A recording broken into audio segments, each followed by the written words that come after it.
C'était État d'Amen, banlieue défavorisée de Tunis. Ici, l'explosion du chômage est allée de pair avec la percée du hip-hop. Un bol d'air pour ces jeunes, filles et garçons réunis par la passion de la danse. Une image peu appréciée dans ce quartier de la capitale, fief des salafistes. Dans l'esprit des gens ici, dans ce quartier populaire, ils disent que notre art n'est pas conforme à la religion. Ils ne l'acceptent pas. Si c'est un garçon qui danse, ils se moquent de lui. Et si c'est une fille, c'est péché. Alors qui peut danser? Les garçons et les filles, c'est pareil. Il faut que les mentalités changent. C'est dans ce local associatif que les danseurs du quartier se retrouvent.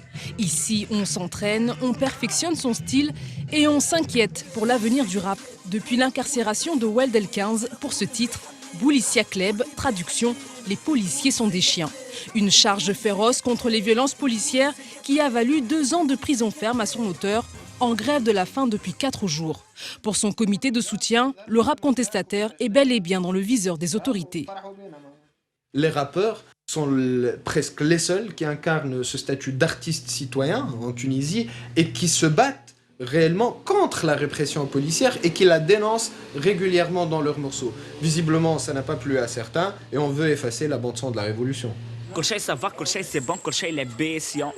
Même rage et même constat amer pour le rappeur Nagasaki. Pour lui, la révolution n'a pas libéré la parole des artistes. Les gens écoutent du rap parce qu'ils pensent que dans ces chansons, on parle d'eux. En Tunisie, ils ne veulent que de la langue de bois, style « Vive la Tunisie florissante », « Le sang des martyrs » et je ne sais quoi d'autre encore. Tout ça, c'est du bidon. Un rappeur underground ne passe jamais dans les médias ici.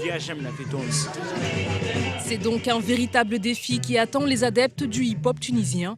Faire accepter leur art contestataire dans un pays où la liberté d'expression reste fragile.